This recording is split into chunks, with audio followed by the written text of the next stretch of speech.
Está começando o Store Talks Política, onde trazemos especialistas, políticos, prefeitos, candidatos, pré-candidatos, para trazer um papo descontraído para você que está aí do outro lado, entender um pouquinho mais e votar melhor nas próximas eleições, aproveitando esse momento de eleições municipais que teremos esse ano. Não esquece de curtir, compartilhar, marcar o teu amiguinho aqui para conhecer os candidatos, os partidos e um pouco mais de como funciona a política no município, na nossa cidade, que é o que está mais próximo da nossa realidade. Eu sou o Felipe Bahia. Eu sou o Cleiton Quintino.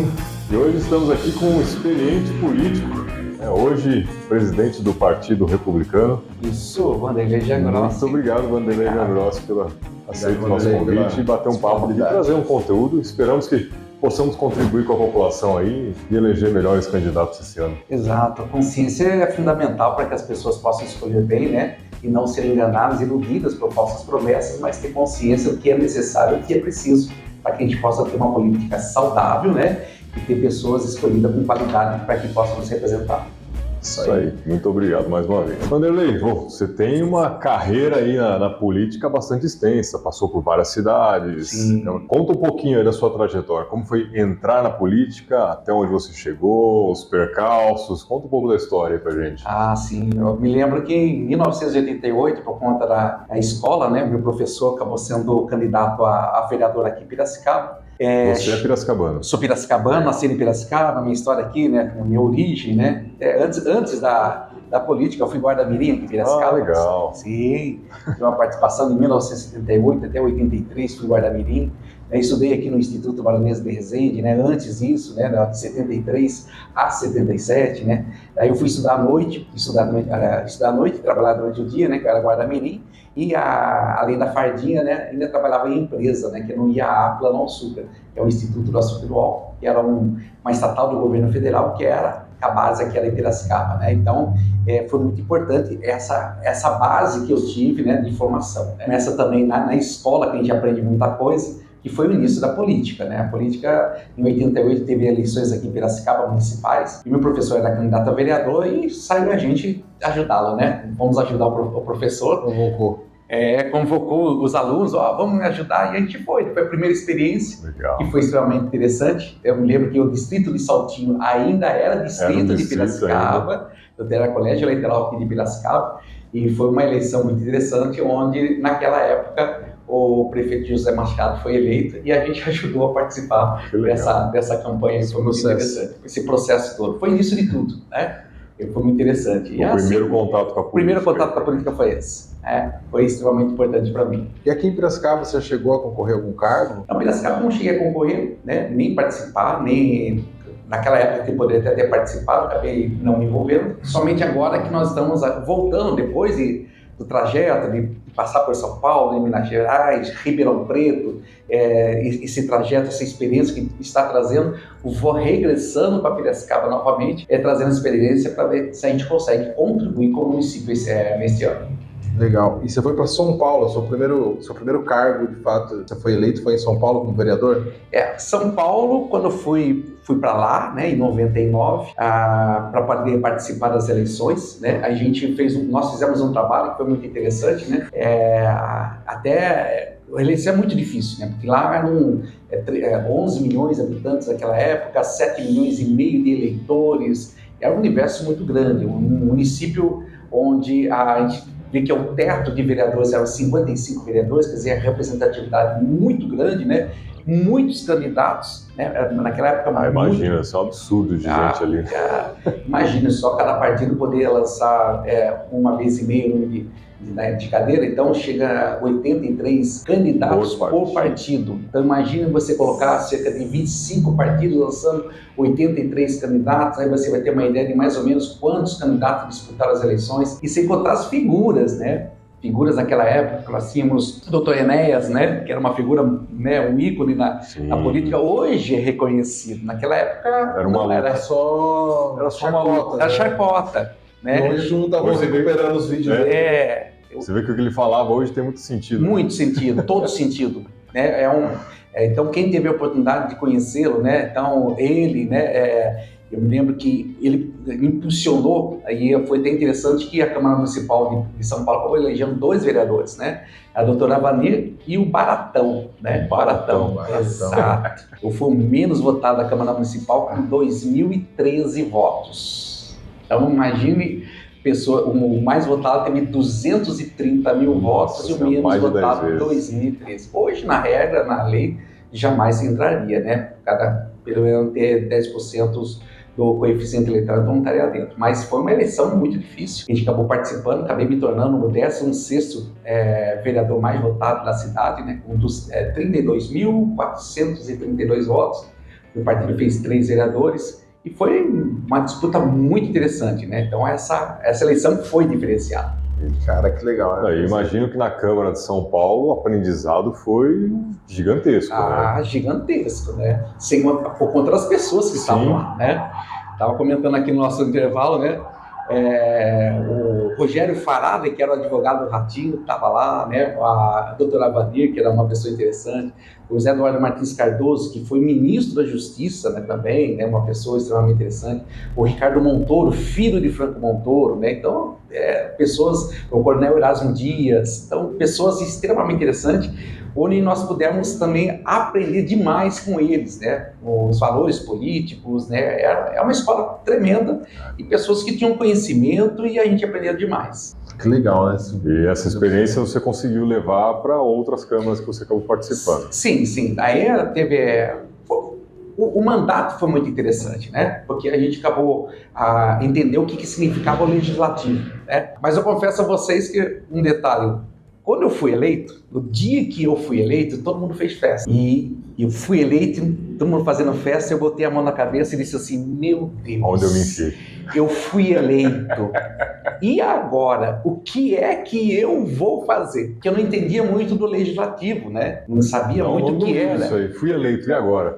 Exato, é uma palavra muito interessante. Bom título de livro aí. Exato. É o título da thumb já. Com certeza. Né?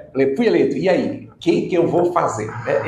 Foi muito interessante, né? Tomei 2 atitudes, né? Primeiro fui para esse vestibular para poder estudar, para poder me capacitar, fui fazer curso de Direito, e quando eu cheguei na Câmara Municipal, eu pedi para o diretor da Câmara Municipal, né? Cheguei até ele e falei, olha, eu preciso de um grande favor, eu preciso que você nos ensine o legislativo, como que funciona o parlamento. Aí eu transformei meu gabinete numa sala de aula, coloquei todos os meus assessores com um caderninho na mão e aprendi como funcionava o legislativo, né? Os princípios. Isso que ano foi? Isso já foi em 2001, né? Eu assumi o mandato em 2001 e a gente foi aprender como funcionava o legislativo, né? Que as comissões pertinentes, como funcionavam as comissões, que era a Comissão de Constituição e Justiça, a Comissão de Educação, de Cultura, várias comissões que existiam e por que existiam as comissões, a necessidade das comissões, porque era necessidade de passar os projetos pelas comissões, sendo avaliado, estudado, votado nas comissões, para depois ir para o plenário e ser votado pelos parlamentares. Isso significa que quando o projeto ia para o parlamento, quer dizer, já estava praticamente decidido, já ia até mesmo lá o relatório, né, para aprovação. Se não era aprovado, já ficava por lá, né? Se não era aprovado, se não era constitucional, era ilegal, ou tinha vício de legislatura, vício de iniciativa, essas coisas todas, já se barrava nas próprias comissões.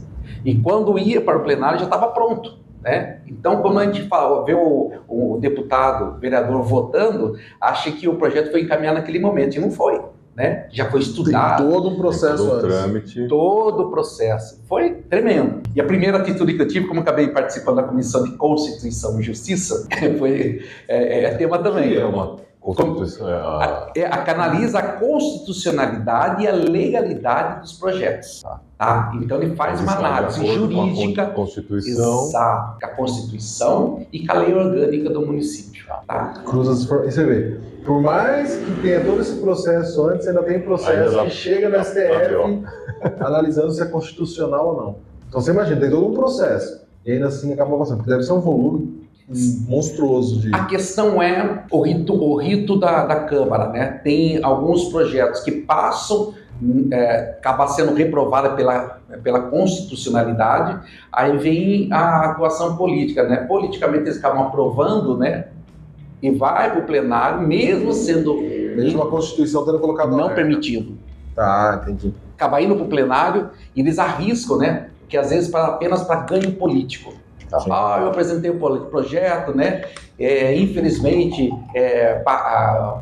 sofreu uma DIN, né, foi vetado, sofreu veto, alguma coisa, mas sabia que já era inconstitucional, sabia que não ia passar. Porque nós não podemos também fugir à legalidade do processo, né? Então, a não ser que haja mudança na lei, né? O processo de segurança seria alterar a Constituição antes de... Isso. Dar mais trabalho. Dá mais trabalho. Muito mais valor. A primeira vez que eu participei da Comissão de Constituição e Justiça, só para poder aproveitar o gancho, né? O presidente foi lá, passou a pauta, primeiro dia, né? E tinha uma pauta enorme, tinha lá uns 100 projetos para a gente aprovar. Aí ele perguntou se os vereadores tinham alguma coisa para falar. Eu levantei a mão pela ordem, seu presidente, eu tenho algo para falar. Pois não, nobre vereador, eu queria pedir vistas de alguns projetos. Pois não, qual o projeto? Eu li a lista inteira e pedi vista de todos os projetos. Aí ele olhou assim, mas Vossa Excelência é isso mesmo que Vossa Excelência quer fazer mesmo? Eu falei, sim, como é que eu posso votar em algo que eu não conheço? Eu vou ler tudo e assim que eu tiver ciência dos projetos, eu volto para a comissão e assim segue em frente. Foi o que eu fiz. Encerrou-se a reunião. Parou tudo. Parou. É lógico, não faz sentido. Vou votar num negócio que eu não sei o que é. Exato. Os vereadores, né, deveriam fazer isso. Eles tinham que ter, primeiro princípio, uma noção básica, né? CCJ tem em todos os municípios? Todos. Ou tem uma regra? Todos. Obrigatório. É obrigatório. Tá. Independente da quantidade. Aliás, né, todas as casas legislativas, né? Câmaras municipais, estaduais e federais. E o Congresso. O Congresso e o Senado, né? Então, todas elas têm. Então, para fazer análise de tudo que se passa. Então, isso é de praxe necessário, né? Pô, é interessante, né? Você falou do... Pode continuar. Falou assim de mudança de lei. Eu me lembro que eu apresentei uma lei, né? E para a lei prosperar, a gente fala para ela prosseguir, para não ser inconstitucional, né? Era necessário mudar a lei orgânica do município, que a lei orgânica não estava preparada para aquele projeto, que era de suma importância. É um projeto que foi muito importante. A gente fala sobre a coleta e destino final dos materiais, né, dos resíduos sólidos, né? Isso em São Paulo ainda. Em São Paulo. Daí eu consegui mudar a lei orgânica, porque a obrigação do município era a coleta e destino final do lixo. Então a gente acrescentou coleta, destino final e reciclagem do lixo. Aí uma alteração na lei orgânica. Exatamente, para que o projeto pudesse passar. Aí foi muito importante o projeto. Você comentou, Vanderlei, de quando você entrou na legislatura, transformou sua sala numa sala de aula. Isso. Hoje a gente sabe que existem alguns cursos para vereador e tal. Naquela época, imagina que... Não tinha. Se tivesse, deveria ser uma fortuna, porque não tinha tecnologia tão disruptiva. Mas até uma pergunta que eu faço. Pô, não vou me candidatar, mas só fazendo uma suposição aqui. Será? Eu fui eleito para a Câmara de Vereadores. Pô, eu chego lá sem saber nada, não sei como funciona. Caí de gaiato lá. O que acontece? A Câmara Municipal fornece alguma coisa? Eu percebi que a Câmara Municipal ainda ela tem essa preocupação de fazer alguns cursos, né? Nem sempre, mas alguns cursos de orientação, mas não específico para o vereador, né? A gente percebe que existem algumas entidades que trabalham com isso. O Republicanos, nós temos uma fundação, a Fundação Republicana. A Fundação Republicana, ela promove cursos, né, de capacidade para os vereadores, né? Então, a Fundação ela capacita todos os vereadores. E o interessante é que a Fundação Republicana é a única, nós temos assim, na verdade, o único partido político que tem uma faculdade voltada para a política, em capacitação política dos seus candidatos. Então, mas essa capacitação é só para quem é filiado ou qualquer membro da sociedade? Não, qualquer pessoa pode participar. Porque seria interessante, porque, bom, eu já quero fazer. Com certeza. Porque para cobrar, você tem que entender, né? Eu e o Felipe, a gente tem uma premissa que a gente tinha que estar na escola no ensino médio, tá? Sim. Eu acho que tinha que estar lá. O mínimo. mínimo, porque ela sair com 18, por 16 anos tá votando. Sim. Tem gente com 5, eu sei mais ou menos o que um vereador faz. E eu gosto de política, a maioria tem 50, 60, não faz a menor ideia. Sim, sim. Então é bem interessante, eu vou dar uma pesquisada. Ó, pesquisa assim, na Fundação Republicana, você pode entrar, existe um link, né, se a pessoa quiser participar. Vamos colocar aqui embaixo. É a Fundação Republicana, e lá tem lá cursos, né? Então, e os cursos, o que é legal é que são EAD, você pode fazer em EAD. Hoje tá. E assim, com um certificado. Que legal. Fornece certificado de formação, né? Formação política. Tem alguns que são rápidos, outros que um pouco mais extensos, para ensinar a pessoa sobre o processo legislativo, sobre a atuação política, o que é a política, né? Então, é extremamente interessante, né? Então, nós temos essa preocupação para capacitar as pessoas, ter uma noção básica do que é a política. Eu estava procurando estudar essa área e eu participo do Movimento Brasil Livre. Sim. Eles têm lá como que é o nome? Não sei. Academia MBL. Tá. Aí eles lançaram isso, que é um treinamento de conceito, tem toda uma bagagem. Mas os outros partidos assim mais tradicionais, mais antigos, eu nunca tinha visto. Não. Esporadicamente eles eu já passei um pouco contra esse período, né? A gente acaba passando por alguns partidos. Eu fui eleito pelo PL, acabei indo pro PSL. Sempre como vereador? Não. Quando eu fui para Minas Gerais, né? Acabei me mudando para Minas Gerais, disputei a eleição lá em Minas Gerais e me tornei deputado estadual para Minas Gerais. Legal. O legal é que você foi fazendo, vamos dizer assim, a escala, né? Foi sendo a hierarquia da política, você foi subindo. Foi legal. É muito bacana. Muito louco. Assim, eu tenho uma tese, de novo, o Felipe, a gente conversa muito sobre essa visão de empresa, fala, cara, para ser presidente do país, ele tinha que ter sido vereador, prefeito, deputado estadual. Eu acho que ele tinha que ter feito uma carreira. Primeiro tem que ser um cidadão, né? Um verdadeiro cidadão, né? Com consciência política, pelo menos não precisa. Eu acho que assim, a carreira ela é extremamente importante. Quando a gente fala carreira de ter sido vereador, experimentar o parlamento, entender como que funciona. Porque como é que eu vou mandar um processo para um parlamento que eu não sei como funciona? Por isso que vou direto para o prefeito. Essa fundação que vocês têm, algo que dá esse caminho. Né? Sim, dá todo o caminho. E está aberto para qualquer espectro político. Qualquer pessoa. Né? Qualquer pessoa exato. Entendeu? Eu acho assim, qual é a preocupação? Né? Por que dá abertura? Para que nós possamos formar o maior número de pessoas possíveis que possam ter o mínimo de entendimento da área para que ela possa atuar, né? E escolher os partidos, porque as pessoas acham, eu só preciso me filiar a um partido político para mim disputar uma eleição, né? Então, qual é o ideal daquele partido? Qual a ideologia daquele partido? Será que a ideologia daquele partido é o seu ideal? É o que você pensa? É o que você acredita? Né? Então, se tudo bem, né? Então a pessoa vai lá, participa, né? Acho que é extremamente interessante isso, mas e se não é? Porque tem pessoas que têm uns princípios, né, éticos, morais, né, que ela defende, que o partido que ela vai lá achar disputar as eleições não defendem. E aí tem um choque, né? Porque às vezes, aqui eu falo sempre, que às vezes o partido ele vai ter um emaranhado de assuntos e temas, ele tem opiniões diversas. Sim. E às vezes a pessoa entra lá porque... Eu vou dar o exemplo do PT aqui, tá? Que eu gosto de dar nome. Partido dos Trabalhadores. Se eu sou trabalhador, é um partido que não faz sentido. Mas ele tem um monte de pautas, talvez você discorde. Sim. E aí você só vai descobrir, depois já tá lá emaranhado, tá filiado, às vezes você foi eleito, e você começa a ter conflito. Isso. Então, assim, é bom você estudar antes de entrar, né? Entender o que ele oferece. Enxerga melhor, como definir a sociedade, a melhor forma de guiar a sociedade.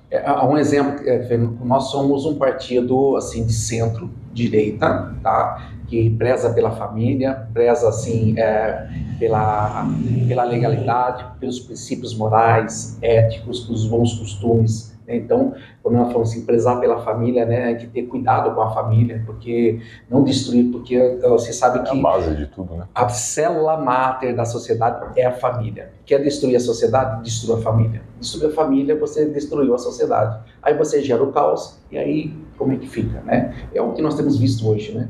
Então, infelizmente, todo o caos é exatamente por conta disso. E essa guerra que nós temos visto, assim, uma briga tão tremenda, né, que as pessoas não percebem que as pessoas acabam sendo usadas exatamente questões pessoais e política, né? Questões de poder. Né? Então, nós temos que tomar muito cuidado com isso. Tem que saber que para não sermos usados, mas temos princípios, valores, devemos respeitar todas as pessoas, respeitamos, sabe, acho que o pensamento, os desejos, aquela coisa. Eu posso não concordar com alguns pensamentos, mas eu tenho obrigação de respeitar. Respeitar as pessoas. Então, até os republicanos têm esse princípio de respeito para com as pessoas, para com o próximo, né? Nós não somos um partido extremista, porque nós pensamos assim, no equilíbrio. Nós temos que ter equilíbrio, manter equilíbrio com todos os pensamentos, porque se a gente levar ferro e fogo tudo, a gente não vive, né? Guerra, né? Já pra guerra. Dentro de casa, né? Dentro de casa. Quanto que a gente não sabe? Se for a ferro e fogo, só vai sobrar você, porque você vai discordar de alguém em algum momento, em qualquer coisa que possa ser, né? Eu gosto de sacanear, que eu falo assim, gente, se você tem divergência com seu pai, com sua mãe, que te criou, todo filho sai de casa em algum momento que ele tem alguma divergência ali, quer buscar outra coisa. Como que você quer concordar com o resto da sociedade? Com os irmãos, né? Cada um embora tenham sido criados juntos, né? Mas com o tempo, passar do tempo, depois que casa, aquela coisa, você cria alguns valores, né? E acaba tendo tanta discordância, né? E a única coisa que une se pode ver que são os pais. E às vezes, quando os pais se vão, e eles também se separam de vez. E como que foi essa mudança sua? Você sai de Piracicaba, vai para São Paulo como vereador e depois você vai parar lá em Minas? Lá em Minas Gerais. Depois em Ribeirão Preto. Depois fui para Ribeirão Preto. Volta a Piracicaba agora. E como que foi vamos dizer assim, esse rolê de São Paulo para Minas? Eu recebi convite para ir para Minas, fui para lá, viajei o estado todo, foi uma coisa, e é muito interessante, né? Também a gente fala de São Paulo, olha, Piracicaba, né? Quem só vive aqui na região, né, que tem uma visão, às vezes, micro do que é o Estado, e se a gente fica só no Estado, fica uma visão micro do que é o nosso Brasil. Né? E bem deturpada, né? Deturpada. Completamente. Quando eu fui para Minas Gerais, meu Deus, foi assim, sair de São Paulo, aquela loucura que é de São Paulo, né? Porque eu acabei vindo cuidar do partido, ajudar, foi onde nasceu o Republicano, tá? Logo depois do meu mandato, a gente ajudou a criação do partido. Eu fui o Republicano foi o primeiro partido a ser constituído numa nova legislatura. Até então as pessoas criavam partidos políticos, depois iam legalizar, né?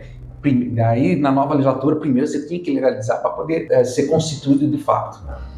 Nós conseguimos coletar a nível Brasil mais de 1,5 milhão de assinaturas para a criação. Hoje está em quantas para coletar? É semelhante a isso, tá? Porque o que é? Como que funciona a criação do partido? Você tem que ter pelo menos 5% do Colégio Eleitoral Nacional de apoiadores, 5%.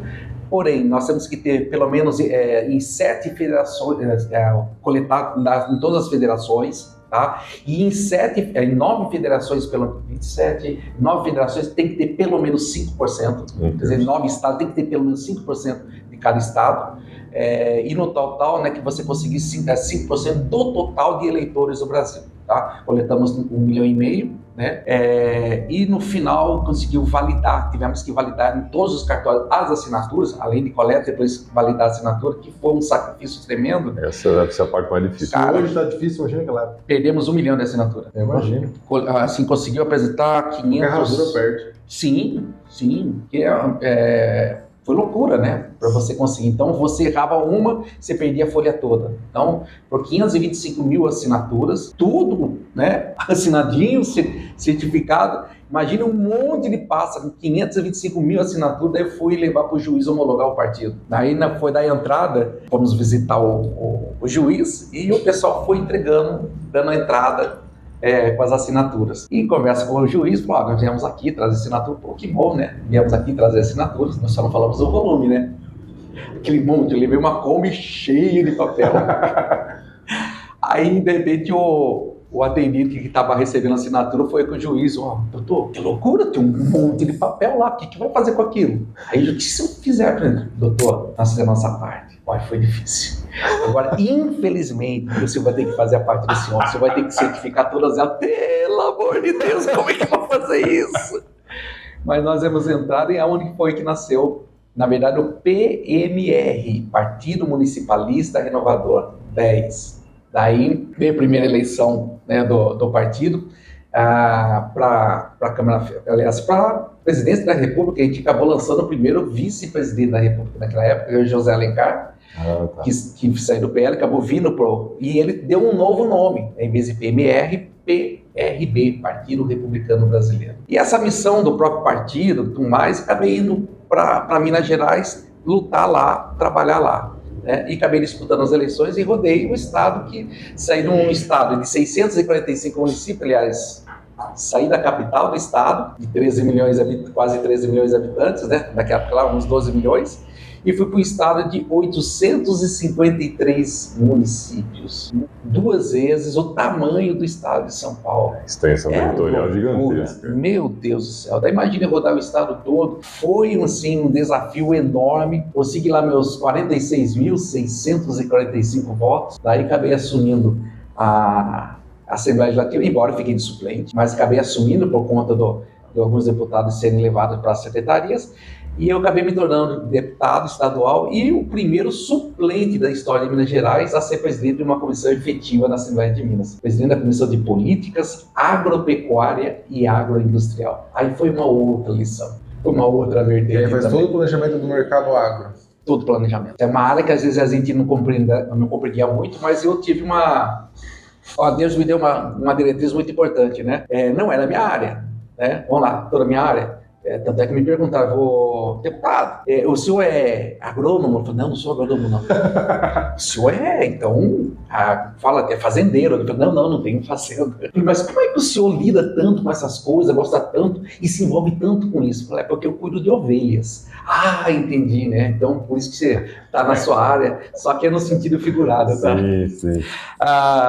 Mas assim, me deu uma base muito grande, aprendi coisas que eu não sabia, porque eu trouxe quem? Eu peguei os assessores técnicos da comissão e trouxe para perto e falei assim, eu preciso de vocês.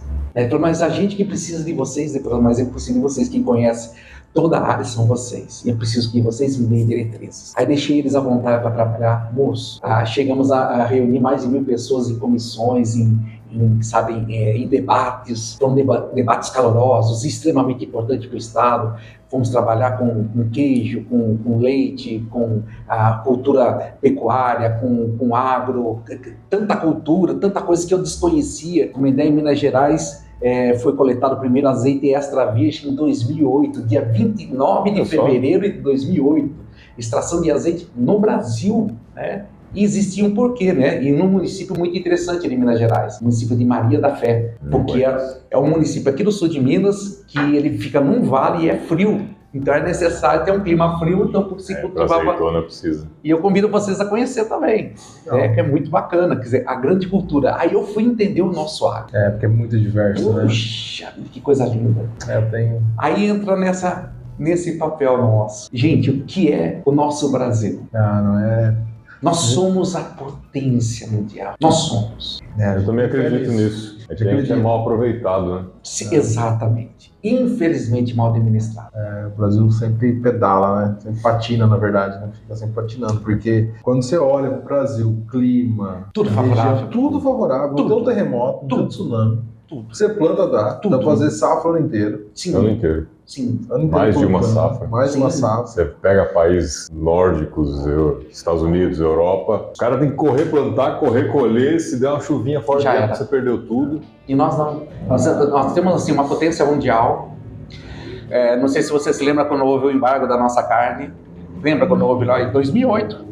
Foi China? Foi geral, né? Não, a Europa fez o embargo da nossa carne. A Europa fez o embargo da nossa carne, dizendo que nossa carne, a carne, ela tinha problemas, né? E febre aftosa, um monte de coisa. Vaca louca, né? Carne da vaca louca. Né? Só que nós não tínhamos, no Brasil não. Nós tínhamos o vizinho que tinha problema, que na época, acho que se não me engano, era o Paraguai, que tinha um problema, que chegou a ter. Disseram que o Brasil estava com um problema e que nós não tínhamos capacidade de produção de acordo com as exigências lá da Europa, né? Que é muito interessante. De acordo com as culturas, é o formato de você cultivar e você criar o animal aqui.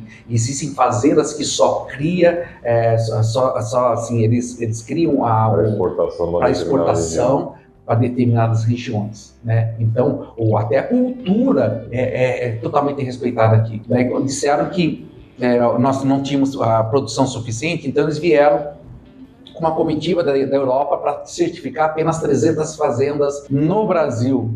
Eles não tinham noção do que era o Brasil. Só em Minas Gerais nós tínhamos mais de 1.200 fazendas de produção de pecuária. E quando foi se ver, porque nós tínhamos que ter o princípio da rastreabilidade da produção da carne. Gente, nós tínhamos tudo. Melhor produção do que a deles. Até porque lá na Europa, um exemplo, na Austrália, a produção de confinamento. Eles confinam o gado porque nós não tem área. Inverno também, é frio, não dá para ficar externo. E nós temos a produção do boi verde. O boi verde é a produção do pasto. Então, com qualidade, né? Assim, uma produção assim, de extrema qualidade. Assim, uma produção maravilhosa aqui no Brasil. Então, nós podemos alimentar o mundo com tranquilidade. E como viu a nossa produção, tanto na carne bovina, também das nossas aves e tudo mais, a gente estava exportando demais. Então, tentaram barrar. Aí é mercado padrão, né? Que a gente também fica nessa... Às vezes tem essa situação de falar assim, eles tentaram barrar... Tentaram não, eles barraram a gente. Sim. Mas também é uma competição, né? Eles também estão perdendo mercado. Eles olham para o Brasil, é moeda fraca. Nossa carne chega muito barato para eles. Sim, quer dizer, a nossa produção ela é muito mais econômica e eficiente do que a deles. Eu vi, teve no final do governo do Trump, que é um cara de direita, supostamente sem intervenção, ele taxou o aço brasileiro em mais de 10% na importação, porque os produtores nacionais falaram, gente, a gente não consegue competir com o Brasil. Se não botar imposto aí, quebra as fábricas aqui no país. E aí... e faz parte do jogo, porque aí você vai lá, taxa um negócio aí, mas precisa do outro, aí você dá aquela mexida. É normal. Como diz, tem um samba que fala, né? Farinha pouca, meu pirão primeiro. Essa máxima. Cada país olha para o seu. Exato. E em cima da nossa produção, você vai coisa, a extração do minério de ferro, o grande problema no Brasil é que vai tudo in natura. A gente não processa. A gente não processa. Não agrega valor em nada. Né? Então, esse é o grande problema. Não tem capital. De toda a nossa produção.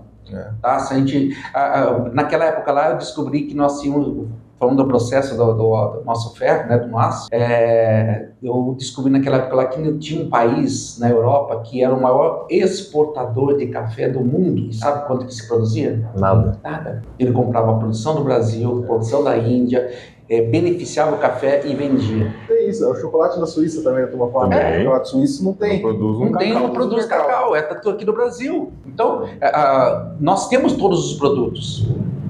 Só que a gente não processa nada. A gente não processa. Falta incentivo para produção, para processar. Se a gente processasse, imagina só, pelo amor de Deus. Agregar valor. Meu Deus, vamos agregar um pouquinho de valor? Só um pouquinho. Você vê assim as nossas produções. Não precisa fazer o processo inteiro, não. Só uma parte. Sim, só uma parte. A soja. Exporta pré-processada. A gente exporta a soja, ganha dinheiro com soja, legal, mas é a parte mais básica da cadeia. Quem ganha mais. A China arrepende de ganhar dinheiro com a gente. Sim, compra toda a nossa produção. Você vê como é interessante. A gente fala dos nossos combustíveis, né? A gente vai no posto, gasolina e álcool, né? Álcool como combustível. Então é muito natural isso pra gente, né? Mas vai em outros países para ver se tem o álcool. Eu não acho, é raríssimo. Que nós temos. E digo mais, quem é que detém a tecnologia número 1 do mundo de Carflex? Brasil. É o Brasil. Então, quando você vai falar para um brasileiro, a gente que detém essa tecnologia, Brasil, sim, nenhum brasileiro acredita no brasileiro. Desconhecimento, né? E aí, essa questão de exportar sem valor agregado é o petróleo, né? Sim. A gente exporta o petróleo bruto e importa a gasolina. Exato. Então, você fala, caramba, ficou mais cara a nossa gasolina. Nos Estados Unidos a gasolina é mais barata que a nossa. Será que eles têm a produção lá? A gente exporta muito a gente manda para processar e importa de volta. Pronto. Isso é um grande absurdo. É uma loucura. Você fala, gente, logicamente isso não faz o menor sentido. Quando você, assim, olha a nossa produção, né, as nossas condições, se as pessoas tivessem noção do que é o nosso país, se elas pudessem dar um pouquinho de valor daquilo que nós somos, da nossa cultura, que nós temos, da nossa produção, se as pessoas pudessem ter esse entendimento, um pouco do entendimento, né? Você vê, existem muitas coisas que a gente sabe que acaba vindo de berço, né? A questão da educação, tudo mais, a gente se preocupar com o próximo. Tem coisas que a escola ela ensina demais, ajuda demais. Eu lembro minha filha pequenininha, eu não tenho o costume de fazer isso, de jogar nada pela janela, odeio fazer isso. eu jogo no chão do carro, eu coloco uma sacolinha, guardo tudo. E um dia eu joguei um palito. Meu Deus, minha filha, pai, não faz uma coisa dessa. Ô filha, foi um lápis. Mas você vê as pessoas, amassa o papel, joga na calçada, Absurdo, pega a latinha, joga. Você vai jogando. E ela fala, mas só uma latinha não vai ter problema. Mas lá, todo mundo fazer isso daí, o que está acontecendo? Nós temos um problema assim na nossa rede social, rede de esgoto. Temos um problema enorme que dá com as enchentes, né? As pessoas não se preocupam com absolutamente nada, com economia, com o nosso rio, né? Então é proibido pescar, o cara vai jogar tarrafa lá, vai pescar, poluir o nosso rio. Meu Deus, que levou tanto tempo para popular o nosso rio novamente, né? Sabe, trazer uma população de peixe assim maravilhosa. Uma vez passeando lá, eu vi dourados pulando, gente, coisa mais linda. Quanto tempo não se via isso, né? Quando eu era pequeno, muito pequeno, estava atravessando a Ponte Almirante, eu vi um cara tirando um jaú do rio, puxando com as duas mãos assim, né? Pois aí não é mais, é monstruoso. Quer dizer, destruíram, né? Então nós temos que trazer uma cultura para que mostrar que é extremamente importante cuidar, salvar, para que as nossas próximas gerações de repente possam ainda viver um pouco mais com qualidade, né? A população aí precisa contribuir, né? Esse conceito de comunidade no brasileiro é subdesenvolvido. É nulo, né? Você não desenvolve isso. Não. É outro fator que deveria estar na escola, na minha opinião, também. Nossa, tem muita coisa para a escola ajudar. Não precisava muito. Vamos lá para a escola? Você teve aula de educação moral e cívica? Não, já não tive. Já não teve. Eu tive. OSPB? Organização Social e Política do Brasil? Não. Eu tive. Tanto o SPB como porque ensinava um pouco sobre as questões sociais, sobre a questão da própria política. Eu tinha estudo social, mas falava... Existia estudos sociais, mas já não era mais essa matéria. Então era um pouco diferente, então era mais específico. Estudos sociais era geografia e história básica ali, né, juntos. Exato. E essas matérias, acho que na década de 80 já começaram a deixar de existir. Exato. Como que foi esse... eu não faço ideia de como foi esse processo, teria que estudar. Mas é uma coisa que isso passou por votação, né? Então o nosso parlamento da época aprovou. Sim. Não foi uma careta. Porque não era, pelo que você está me contando, teu início lá como vereador, tinha todo um processo. Eu imagino que isso se escale para todas as esferas. Sim. Então, para mudar uma grade curricular, agora a gente está tentando um novo ensino médio, que aprovou, também volta, não volta. Foi um procedimento lento também. Então, lá atrás, em algum momento, surgiu, vamos tirar estudo moral e cívico. Deveria ter argumento. Teve. E essa proposta passou.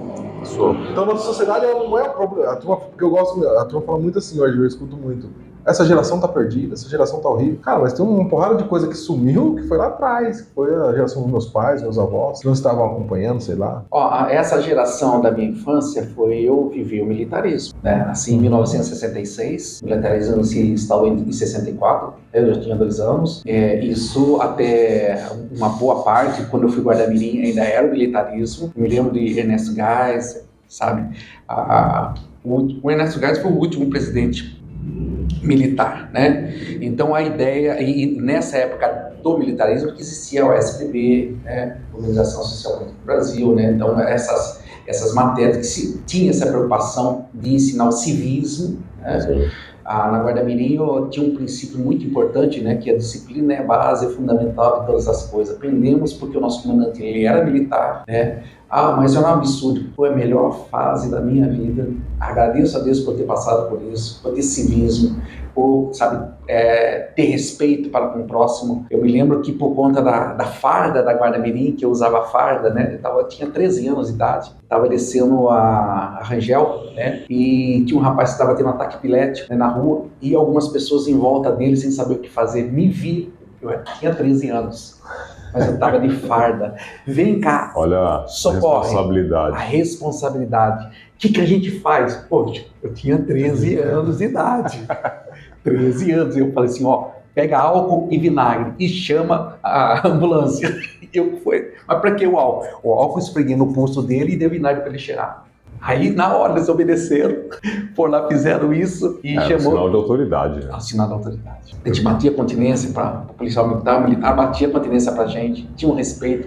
A gente tinha a questão da hierarquia, né? Essa preocupação, que é um princípio básico, né? Não é questão de militarismo, é questão de princípios e valores. E qual foi a ideia? De ter tirado também da grade, tentar desmilitarizar, né, jovem, escola, aquela coisa, tentar tirar um pouquinho essa questão do civismo. Porque Então, foi quando acabou a... Então, aí vem sempre aquela tese que eu já falei pra você, né? Se foi uma guerra, ela foi perdida pelo militarismo. Sim. Então, o outro lado que se conseguiu tirar, concorda? Quem ficou mudou do jeito dele. Sim. Então, foi um processo. Bom, agora... É aquela questão do processo democrático, né? O que é o processo democrático? Onde eles erraram a mão, né? né? É que assim, é que eu brinco assim com política, a gente sempre conversa aqui, eu converso com os meus amigos. A gente tem um problema no Brasil, na política, talvez na sociedade como um todo, que a gente tem egos muito grandes. Sim. Então a gente não consegue olhar para um cenário, um exemplo mais recente, eu não consigo olhar para isso aconteceu do PSDB para o PT, depois aconteceu do PT para o Bolsonaro, tinha lá o Fome Zero, aí o PT vem e muda o nome. Tira.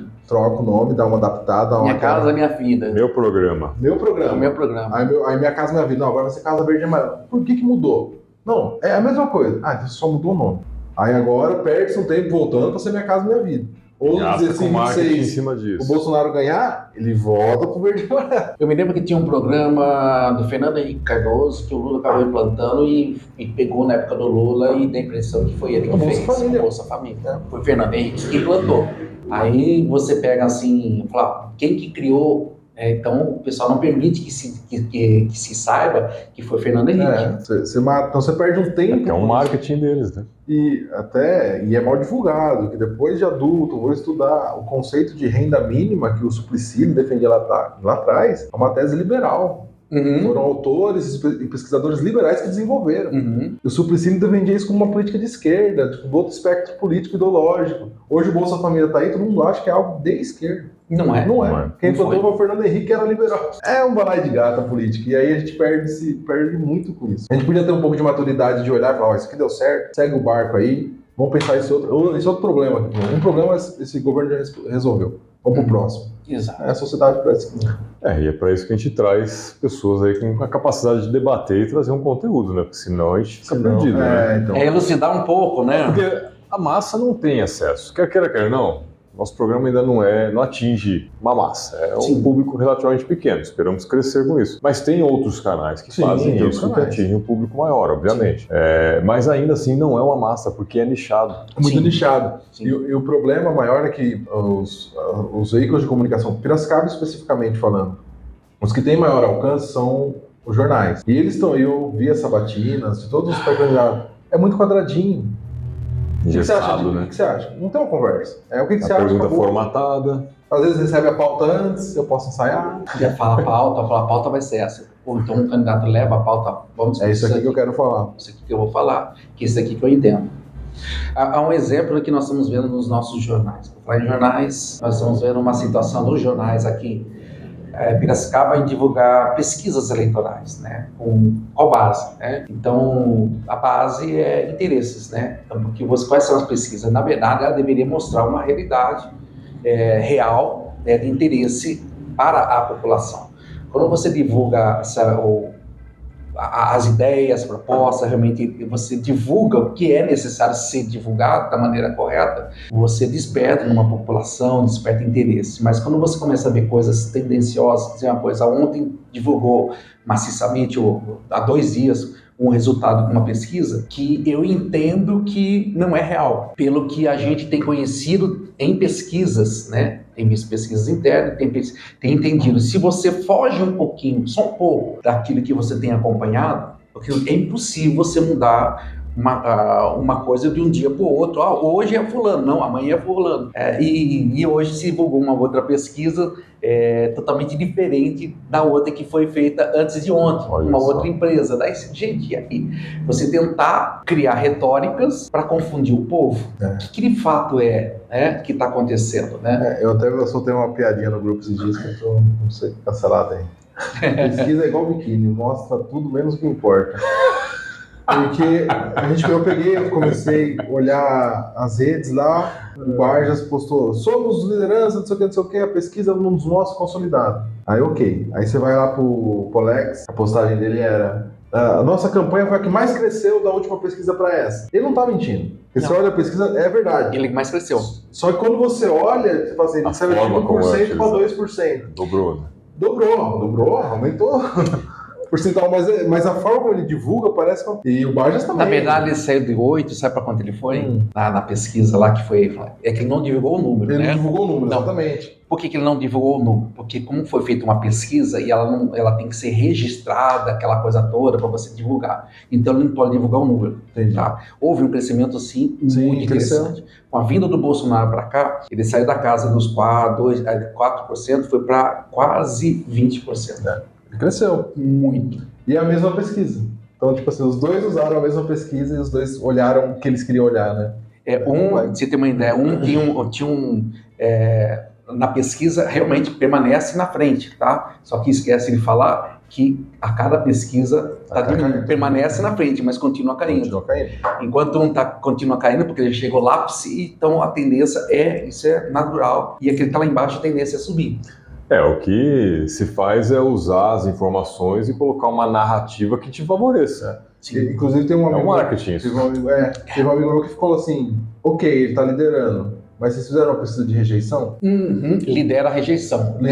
Aí rejeição, tipo, nessa pesquisa que foi do Paraná Pesquisas, não tem rejeição. Você falou, Gente, 2 pontos de rejeição, 2, não sei quanto de rejeição. Mas não tem a opção do Paraná Pesquisa. Não é essa última tem. Mas no Paraná Pesquisa não tem opção de rejeição. Fizeram uma pesquisa só de intenção de votos e a pesquisa de rejeição era assim: você aprova ou você reprova o governo atual? Então a rejeição do Luciano foi lá pra cima, mas era a única opção pra você bater. Então não tinha uma comparação. Aí ficou muito tendencioso. Normalmente os candidatos eles fazem pesquisas, né, exatamente para sentir como é que está, né, para entender essa questão da rejeição, para você ver os pontos fortes, os pontos fracos, entender o que precisa ser feito.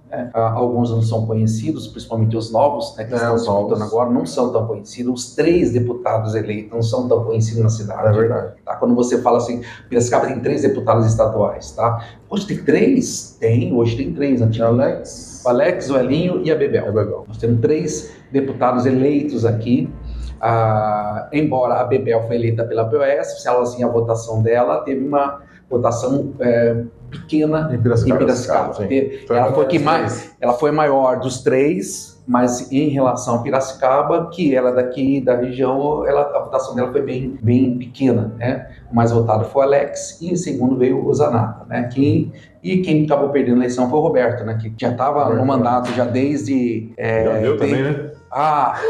Pois é, né? Eu acho que sim, tem que abrir espaço, né? Os novos, as pessoas que venham desenvolver, que estão produzindo de fato, né?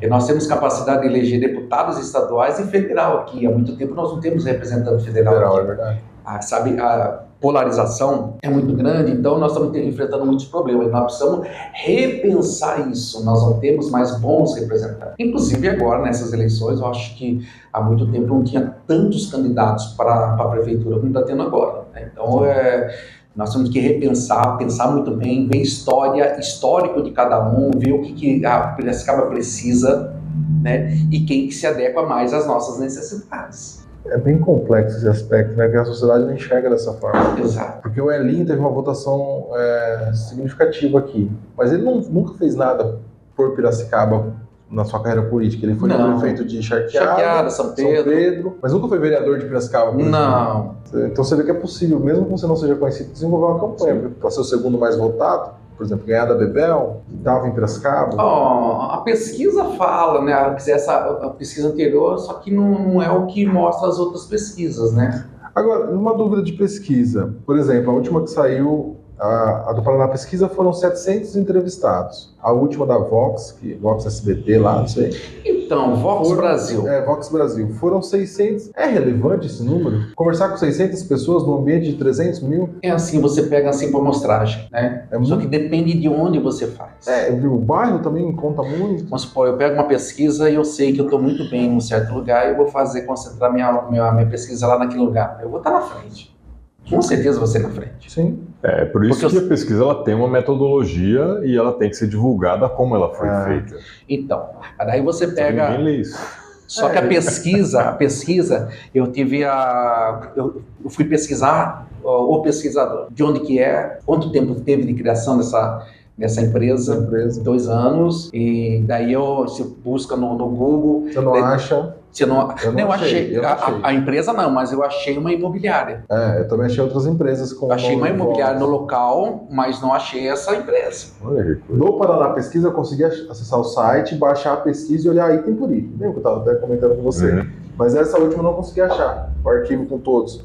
Outra coisa que é, tipo, tá divulgado, tá registrado no TSE. Aí você vai lá no TSE, nota fiscal não exigida. Então, como que não está exigindo? Tinha que ter a nota fiscal anexada, que a pessoa tem que pagar essa pesquisa. Lógico. E se eu sei quem pagou, eu já consigo, tá, beleza, foi o Alex, foi o Paulo. Ok, foram eles que pagaram a pesquisa. Então, se eles estão melhorando, já fica com o pé alerta. Não foi uma pesquisa tipo, eu fiz de alegre, porque custa 15 mil, 10 mil reais uma pesquisa dessa. Sim. Quem que tá pagando? Quem está financiando e qual a intenção? Então, qual foi a intenção dessa empresa, vamos lá, foi ligado por uma emissora de TV também. Desculpa, eles não tiveram o zelo, o cuidado de fazer uma análise, que não sei se foram eles, não sei de que forma que foi, desculpa, mas tá muito esquisito esses números, tá? Inclusive as publicações de algumas pessoas e divulgar algumas questões que são mentirosas. A gente sabe que são mentirosas, que não conferem com a realidade.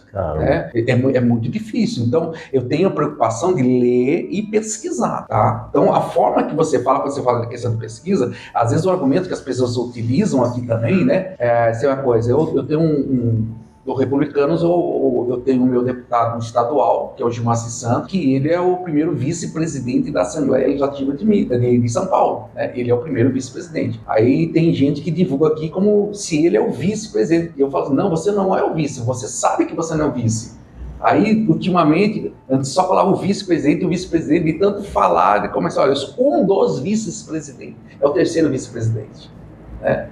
Então, como que é a atuação na Assembleia, né? Nós temos que ver como que é a atuação, de fato, dos nossos representantes. Como que é a atuação da Bebel, do Elinho, do Alex na Assembleia Legislativa. Vamos lá pesquisar, né?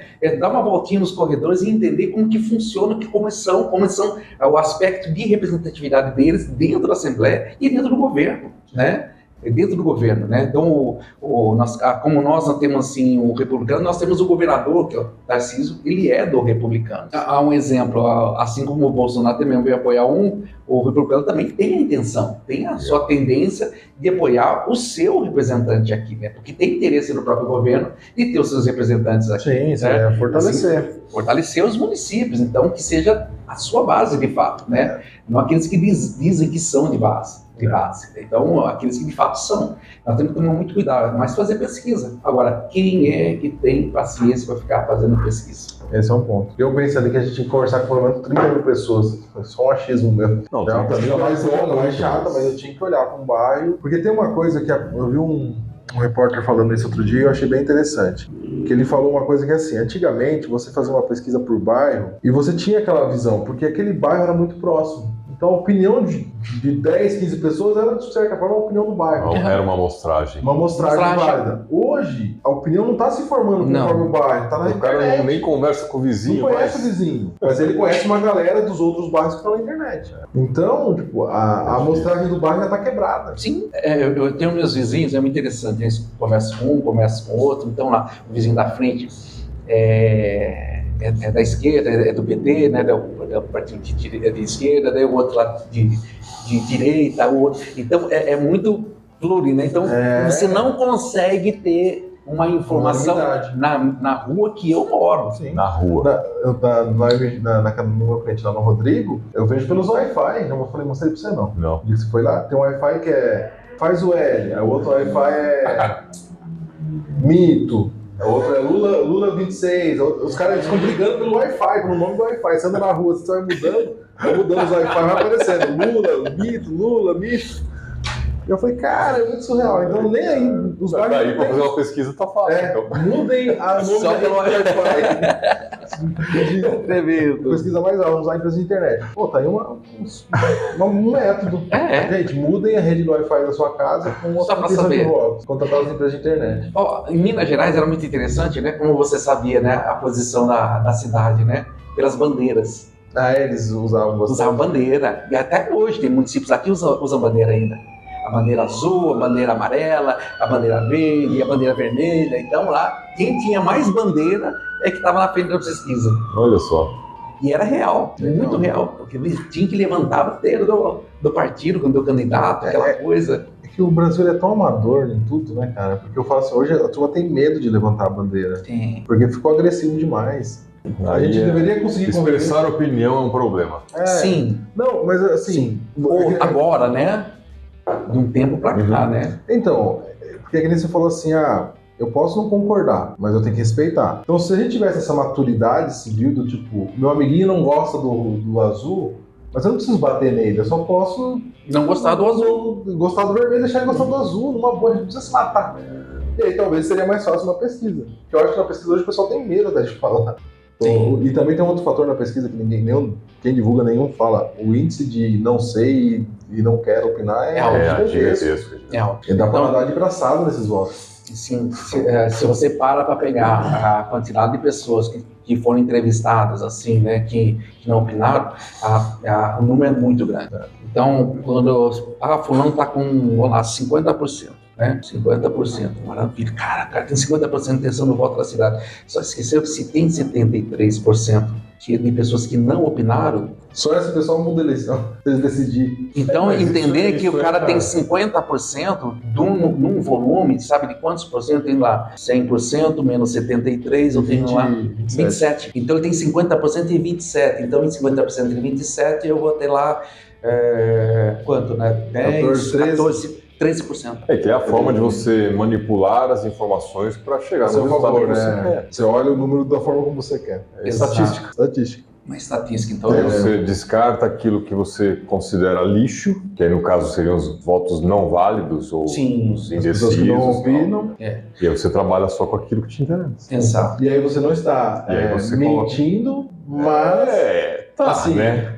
Não tá, porque ele olhou pro dado e falou assim, eu tenho 50% dos votos. Sim, mas ele não tá falando do universo total real, ele tá falando do universo que te interessa. Mas entendeu? Esse é o ponto, ele não tá mentindo, ele tá omitindo uma informação. O papel do leitor deveria ser, deixa eu ler a pesquisa. Deixa eu baixar essa pesquisa inteira e olhar com calma. Quem que faz isso? 95% das pessoas não fazem nada. Só olha a manchete, acabou. Viu manchete? Então, foi uma discussão que eu tive com uma pessoa, né, um deputado aqui, né, eu falei, viu, não é real o que você está falando. Mas por quê? Porque você pega o título, você fala uma coisa. Lá no final da matéria, você fala que não é aquilo que você falou. O título, Então, o que é a verdade? Né? É o que o título... não, mas eu estou explicando que não é isso. Só que o título deixa bem claro. Levou uma leitura e uma interpretação errônea, né? Esse é o ponto. Nem levou interpretação nenhuma, porque a turma compra o título. O brasileiro ele é uma população que debate títulos. Sim, não, mas é isso que eu tô falando. O cara leu só o título e sai falando. Ele não leu a matéria e na matéria vai explicar que aquele título não é uma verdade. Porque é uma manchete, é só para chamar a atenção. É um problema. Passa por onde? Pela educação de novo. Educação. Mais uma vez, sempre caímos na educação. Tem duas questões aqui que é extremamente interessante, né? Houve uma licitação para a reforma de um prédio. Aqui em Piracicaba. Licitação para a reforma de um prédio. Não vou citar o nome aqui para não ficar criando muita polêmica. Mas como houve licitação, estava tendo discussão porque esse prédio era estadual, tá? Então, licitação para reformar esse prédio, para reformar. Aí, de repente, venderam uma ideia de que a entidade que estava naquele prédio ia sair de lá, ia mudar da cidade, ia para outra cidade. E aquele prédio é extremamente importante para nós, mas era só uma parte que precisava tirar daquele momento lá, para reformar tudo, você precisava tirar só uma parte, reformar e voltar. Criaram uma confusão tão grande na cidade por causa do título. Tal lugar vai sair da cidade. Então, você está sabendo? Não. Criou-se um alvoroço na cidade que ninguém sabia que aquilo ia sair e realmente não ia sair. Era só temporário para reforma. Vender a ideia de que ia sair. Eu consegui fazer com que viesse ficar. Lutamos, fomos atrás e ficou. Nunca ia sair. E aí o povo assim, olha, você viu, defendeu a gente, defendeu do quê? De uma coisa que não ia acontecer. E não aconteceu e não vai acontecer agora. O secretário de Estado ficou muito bravo, denigrando essa imagem.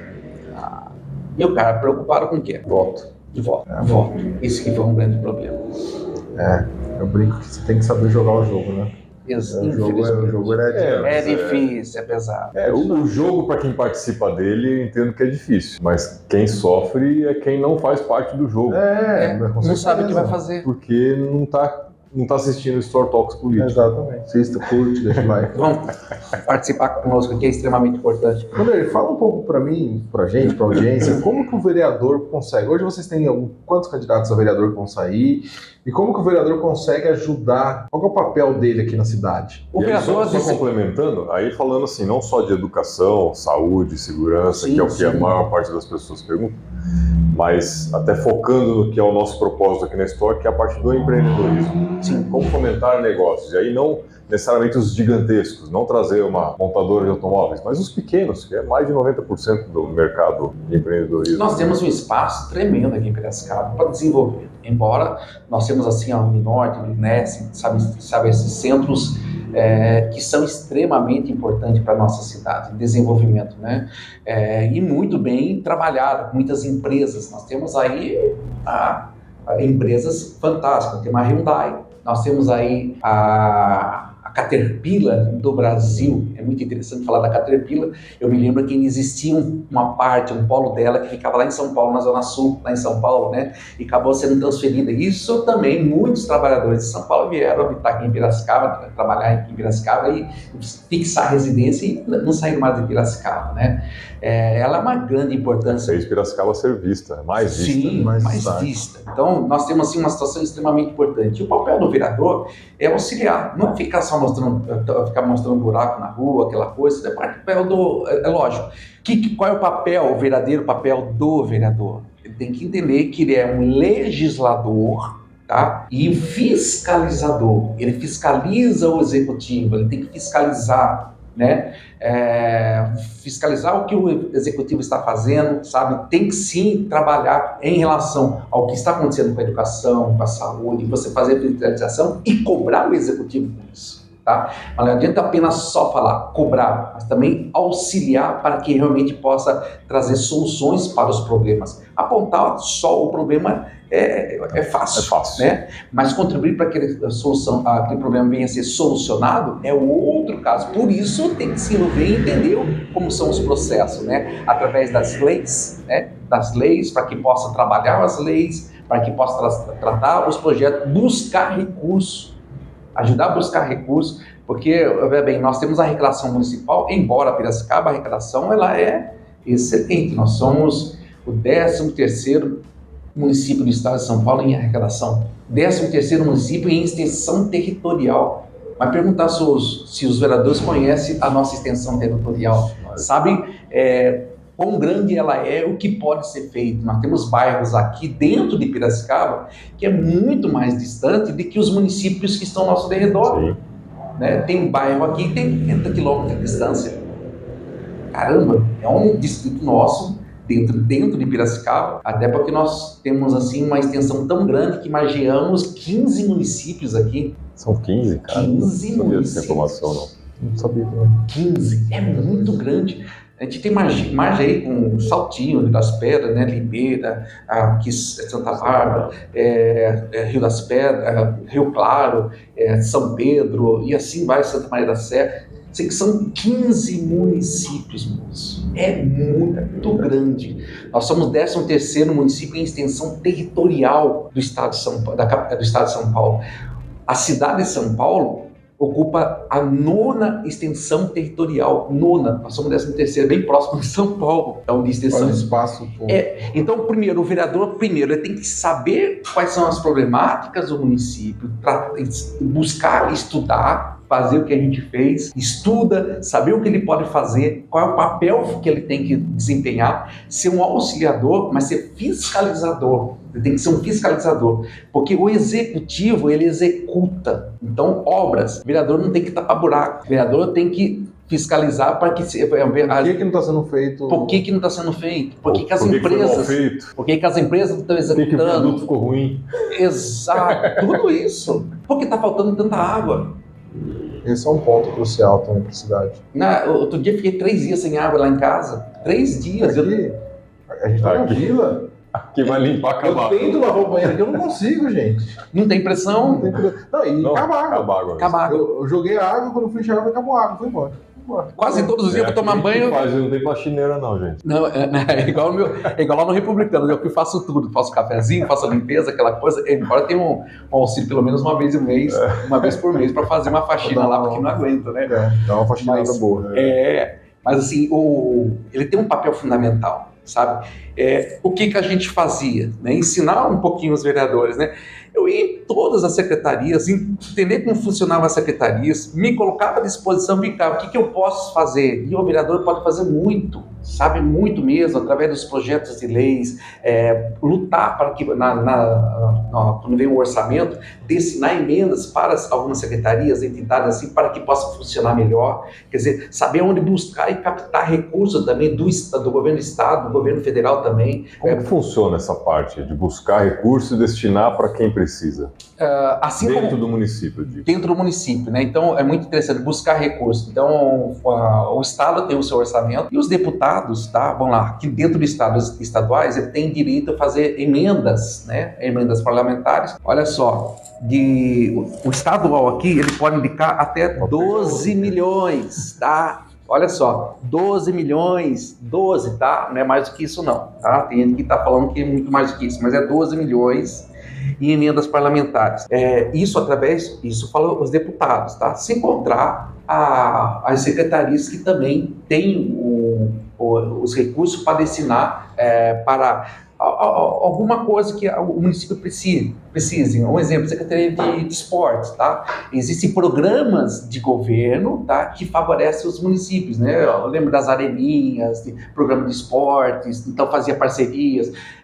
Um exemplo do próprio da Secretaria de Esportes, vou dar um exemplo, né? Que existia as parcerias junto com a renúncia fiscal, né? Então vinha uma entidade aqui, apresentava um projeto. O que é a renúncia fiscal?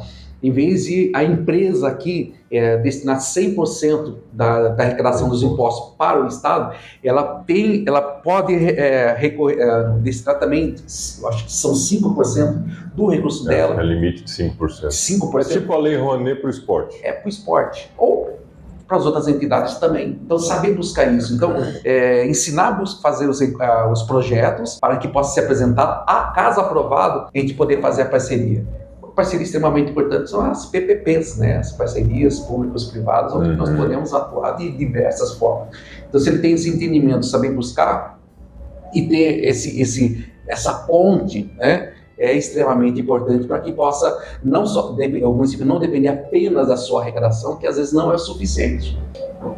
Há um vácuo muito grande, uma necessidade muito grande para trazer desenvolvimento. É necessário ter essa capacidade política de buscar os recursos e saber aonde buscar os recursos para que possamos trazer melhorias para o município. Então, ele tem que ter um pouco do entendimento e saber aonde buscar e como buscar, né? Porque às vezes a pessoa quer buscar, mas não sabe aonde. Sim, e às vezes está batendo cabeça numa situação que tem um dinheiro parado lá. Sim. Isso deve acontecer de balde, né? O federal são poucos municípios que têm uma estrutura igual Piracicaba. Piracicaba tem grandes indústrias, universidades, comércio muito pujante, então consegue trazer recursos. Agora você pega outros municípios aí menores, não fecha a conta. Sim. Eles sobrevivem, às vezes, do fundo de participação do município, né?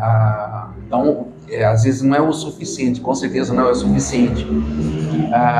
Realmente acaba não fechando a conta, porque às vezes o que mais pesa o funcionalismo público acaba pesando bastante. Então nós temos que equacionar, não é que eles sejam os culpados, mas às vezes você fazer pagamento, aliás, tem recurso. Um exemplo, a Secretaria de Educação. A Secretaria de Educação tem no mínimo, é obrigatório, isso é por lei, do município, do estado, destinar 25% para essa secretaria e 25% para a saúde, no mínimo, tá?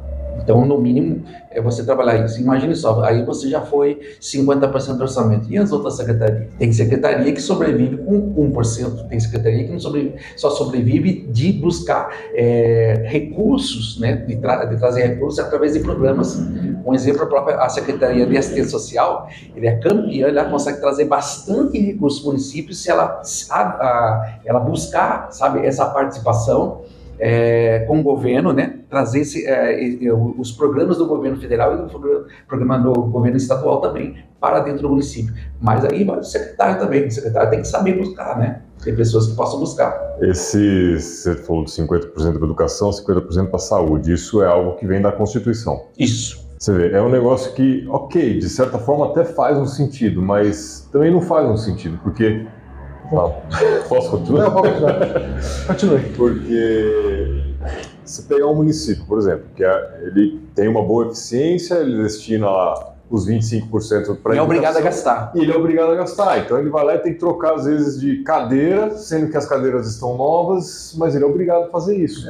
E a Secretaria do Esporte, que poderia estar ali investindo um pouco mais, porque tem demanda, muita criança na cidade e tem ali bons atletas que poderiam se desenvolver, não tem verbo para isso. Qual o sentido de um negócio desse? Porque o problema nosso... Faz sentido, mas não faz. Teria que ter uma margem ali de manobra. O problema nosso no Brasil hoje, que eu vejo, é que tem muita coisa na Constituição.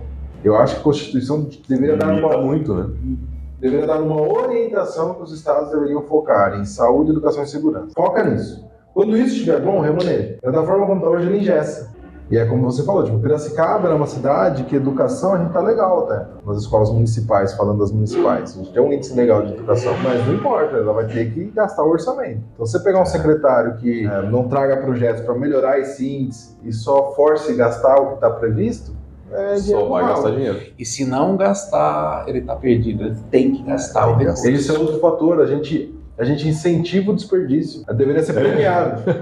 Deveria ser algo assim. Se você conseguir economizar, sobrar teu orçamento, você pode destinar para X obra, ou fica esse caixa aqui, você empresta para o outro departamento, cria um sistema bancário interno, ainda aproveitar empresta lá, depois ele te paga. Deixa rendendo.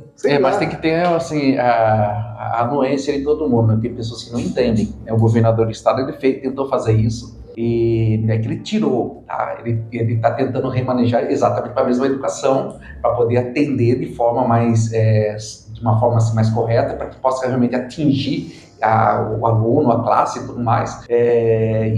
Porque se você fica engessado só trabalhar ela, você pode de repente o recurso da educação ir para a reforma, então para a construção e tudo mais. Então você tem que ter, sabe, esse mecanismo de você atender sim, mas você tem que ter um equilíbrio de você atender da forma que precisa ser também atendido, né? Então, às vezes você fala, não é que está tirando, porque antes ele aplicava, eu acho que 40%, não, 35%, falou, vamos fazer o seguinte, vamos remanejar 5%, né? Remanejar, tirar, mas é remanejar para a própria educação, mas remanejar ela... A infraestrutura, de repente. Para a infraestrutura. Que faz parte da educação, mas não é onde... Não é parte da educação. Daí você não entra, porque daí você entra lá na Secretaria de Infraestrutura. Aí você não consegue atender da forma que precisa, porque há necessidade de, para a infraestrutura, e você não pode usar aquele dinheiro, você tem que usar.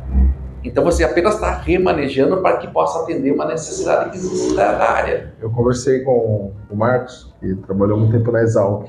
E ele falava que era um desespero dentro da Exalc, porque às vezes tinha mês que não consumia toda a cota de material escolar, material de papelaria. Tinha lá 15 mil reais para gastar com papelaria. Ele falou, tinha mês que eu não tinha necessidade daquilo, mas eu tinha que gastar. Então, e aí tem aquela conversa, emite uma nota para mim aí, depois eu pego esse produto. E aí, querendo enfiar agora. Só que aí, exatamente. Só que aí vira um emaranhado de bagunça. Porque todos os setores estão fazendo isso. Eu não preciso gastar agora, mas eu sei que lá na frente... Eu vou precisar. Então isso pode gerar um puta no problema, porque se o cara for lá fiscalizar, assim, dá problema. Cadê o material? Dá problema. Acho que ninguém fiscaliza, então não faz.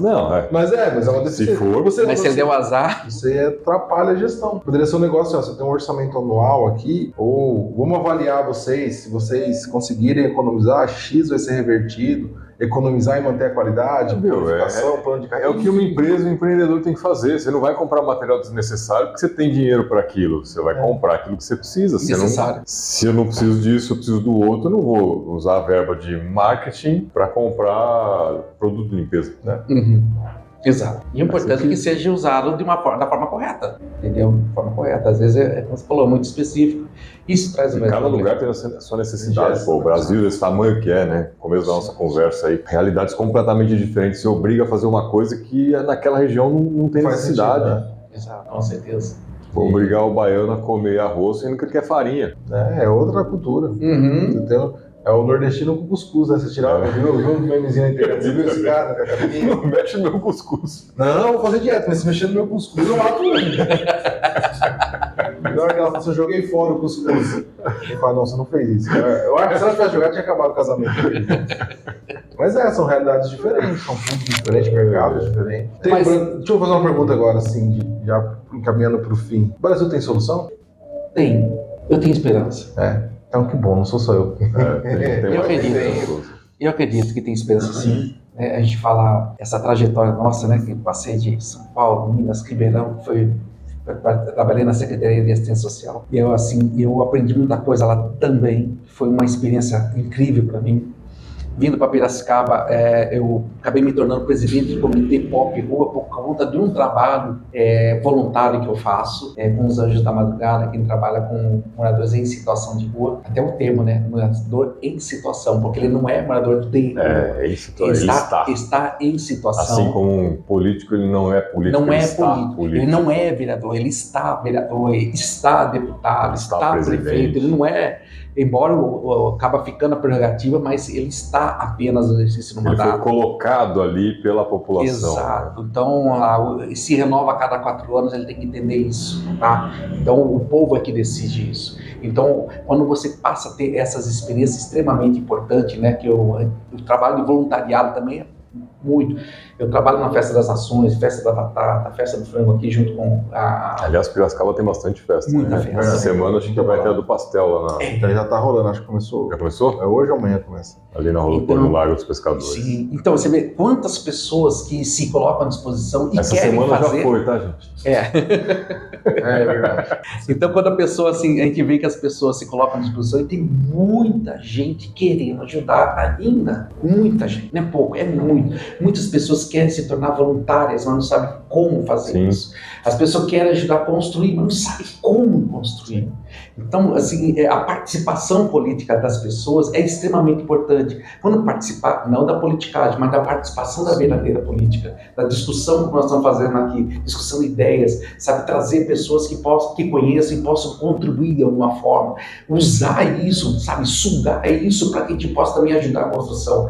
O nosso país é um país fantástico, sabe, a extensão dele, nós somos um país tropical, nós temos um país assim que tudo planta, tudo colhe, nós temos assim riquezas mil, nós temos muitos produtos, muito minério, nós somos assim bacias de água, você assim, o aquífero Guarani, tantos aquíferos é um país privilegiado, nós somos privilegiados. Então, por que é que nós vivemos da forma que vivemos? Gestão. Falta pessoas que possam realmente fazer algo. Despertou-se algo no coração do brasileiro.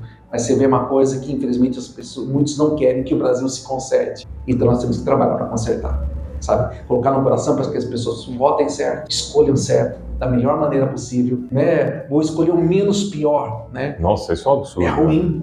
Sabe, como nós falamos, um vereador tem que ter um mínimo de cultura, um mínimo de conhecimento, tá? Ele tem que ter um mínimo de conhecimento, ele tem que estudar, ele tem que se capacitar para ser um bom gestor, para ser um bom legislador. Né? Se a gente entender isso e trabalhar essas pessoas e mostrar que nós precisamos nos envolver diretamente com isso, eu acredito que pode mudar. E teremos bons parlamentares, bons vereadores, bons prefeitos, né? A gente tem que saber identificar também pessoas que tenham ou que queiram fazer isso, bons governadores. Eu falo assim que eu votei no Tarcísio porque eu vi ele um cara violento, sabe? Sabe que é o desejo da gente, eu votei nele por causa disso. E ele está sendo um grande gestor, precisamos de pessoas como ele. É aquele fato, né? Não se dá para uma aprovação muito grande. Não dá para agradar todo mundo, isso ninguém vai fazer. Mas o Tarcísio ele está tendo um destaque muito grande, né? A aprovação dele está altíssima. Eu até brinco que ele seria um cara forte para 26, para presidente, mas eu acho que se eu fosse ele eu não arriscaria, eu ficaria mais um mandatinho aqui em São Paulo. Ele vai ficar mais um mandatinho. Eu estava ouvindo a rádio quando estava vindo para cá, eles estavam falando exatamente disso. Mas ele está assim, ele não está entrando em polêmica fria, ele está sabendo equilibrar muito bem, muito bem. E muita gente tacava, não estou defendendo ninguém aqui, mas é só um comentário. Muita gente tacava o pau, porque o que ele vai ser como governador do estado? Nem daqui ele Não precisa ser daqui, faça um bom trabalho. Só um adendo nisso, né? Só para né? Ele não perdeu o fio da meada. Quando eu fui para Minas Gerais, eu estava em entrevista com um colega lá, um jornalista, né, que ficava na Assembleia. Ele me disse assim, o Jean Gross, o pessoal que perguntava assim, falava assim, cara, ele foi vereador de São Paulo, ele vai ajudar a gente pra caramba. Olha só. Aqui em São Paulo é o contrário. E ele de fora, meu Deus do céu, vai tomar o nosso lugar. Maneiras de você enxergar as coisas. A experiência, né? Eu acho que o raciocínio deveria ser, se bem que eu fiz esse comentário do Elinho, né, que ele teve muito voto em Piracicaba, mesmo não sendo daqui como deputado estadual. Mas é um cara, eu não sei ainda, vocês, os republicanos, vão apoiar o Alex. Mas o Elinho é um cara que talvez, se você tiver na dúvida, é um cara que você vai falar, tá, ele governou 2 cidades menores. Então ele tem uma experiência como prefeito. Como que foi a gestão dele em São Pedro? Então, eu não sei, tá? Eu tô dizendo que Só especulação. a minha linha de raciocínio vai ser essa. Como que foi em São Pedro? Eu vou caçar. Faz pesquisa, eu acho que nós temos que pesquisar todos. Eu pesquiso. Tá? Em especial, nós temos que pesquise antes de decidir. É que eu tô falando de Alegre também, mas eu nem volto aqui em Piracicaba, eu volto aqui das Pedras. Eu moro lá. Mas eu faço a cabeça de uma galera aqui, então... Mas você pesquisa isso? Vamos pesquisar. Eu acho assim que nós temos que tomar muito cuidado com isso. Quando nós começamos a falar de título, pessoal, a questão de estarem usando dessa forma totalmente equivocada, porque sabe que o povo não lê, então pesquisa bem antes. Não leia só a manchete. Não leia só a manchete. Inteira, vai atrás da pesquisa, vê a fonte. Veja a fonte. É igual essas pesquisas aí, desculpa, é meio difícil de engolir. Né? Então, eu vou ser muito sincero, está muito difícil de engolir porque não condiz com a nossa realidade. Né? Não condiz mesmo. É muito simples. É só você começar tendo rede de amigos. Eu queria ter dinheiro para rodar Piracicaba inteiro. Sair perguntando. Pelo menos conversar com, sei lá, pelo menos 10 mil moradores. Você ficar no centro ali, um dia você pega 10 mil. Será que passa 10 mil pessoas ali? Passa. Muito mais. mais. No terminal ali passa? Passa. Muito mais. Então, gente... você não consegue parar todo mundo, óbvio, né? Financia a gente aí, alguém, para fazer essa pesquisa de forma honesta. De repente, eu gravo a pesquisa toda, eu gravo todas as... Vamos lá, câmera, né? É igual aquela câmera do policial. Mas existem os meios de você fazer umas pesquisas aqui, tá? Embora, infelizmente, o pessoal manda para os amigos, quem você votaria para vereador, para prefeito, né? E só manda para os seus amigos, aí já vai dar para você. Lógico. Lógico que vai dar para você. Então, é complexo, né? Pesquisa tendenciosa. Tem uma manipulação de dados geral aí, não tem jeito, é difícil já.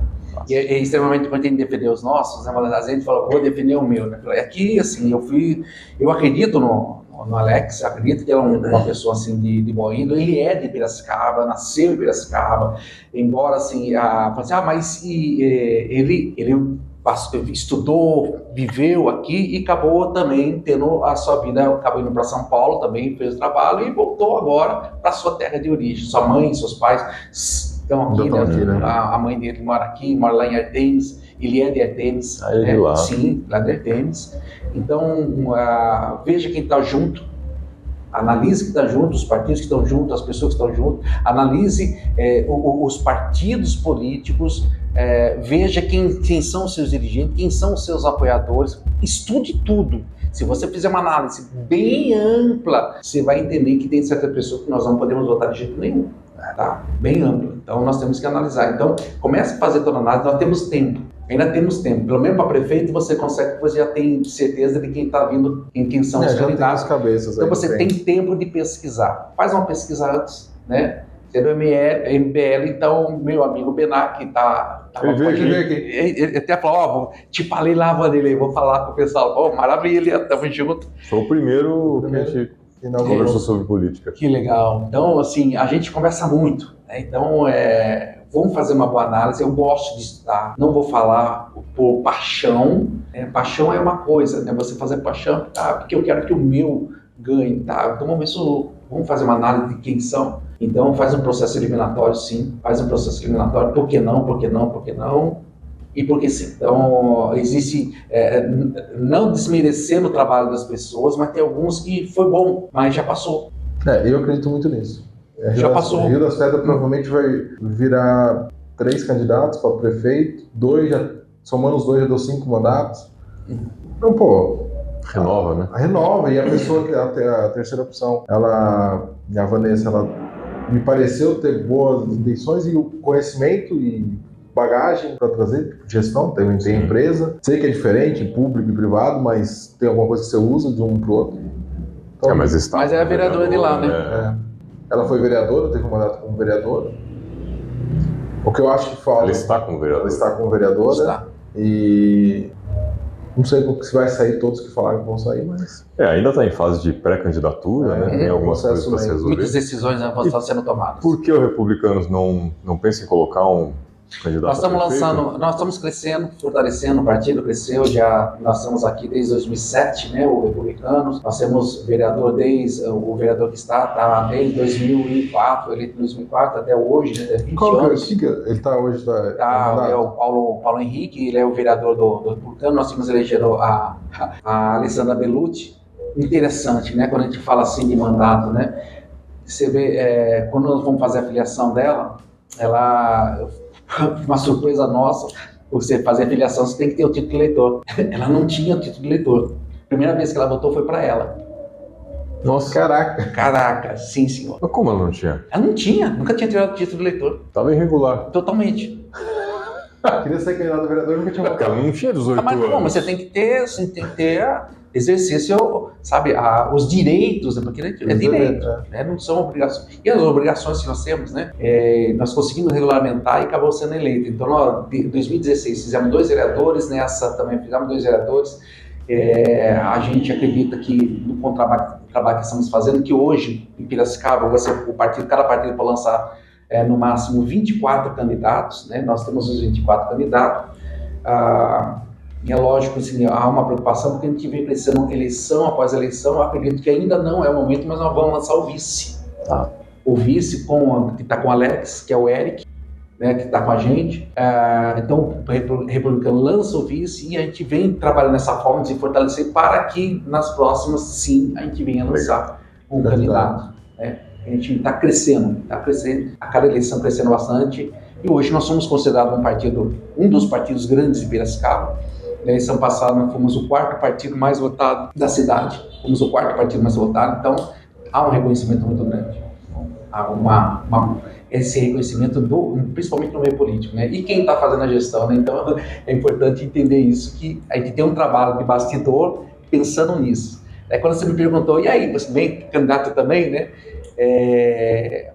A convenção dirá, né, ainda há possibilidade, nós vamos avaliar a questão do partido, se houver necessidade de vir para poder ajudar o partido, por que não? Né? E tem experiência para isso, né? Esse é um ponto. É isso. E vai ter gente ganha. A chance é gigante. E uma pergunta que me veio agora, eu não faço ideia. O vereador, ele tem limite de reeleição ou não? Não. Ele pode ficar eterno? Pode, quantas vezes disputar. Mas é bom que houvesse. Imagino que sim. Será excelente. Eu não sei se o cara faz um bom trabalho. Eu tinha um colega lá em São Paulo que era muito interessante, ele tinha um busto em homenagem a ele em vida. Normalmente o pessoal faz isso depois que morre, mas fizeram homenagem a ele em vida. Era o Vadir Mutrano, que tinha mais de 40 anos na casa, que era vereador na casa, 40 anos. Se o cara tá 40 anos fazendo aquilo, ele já não tá fazendo mais nada, né? Às vezes não. Ok, isso é um preconceito.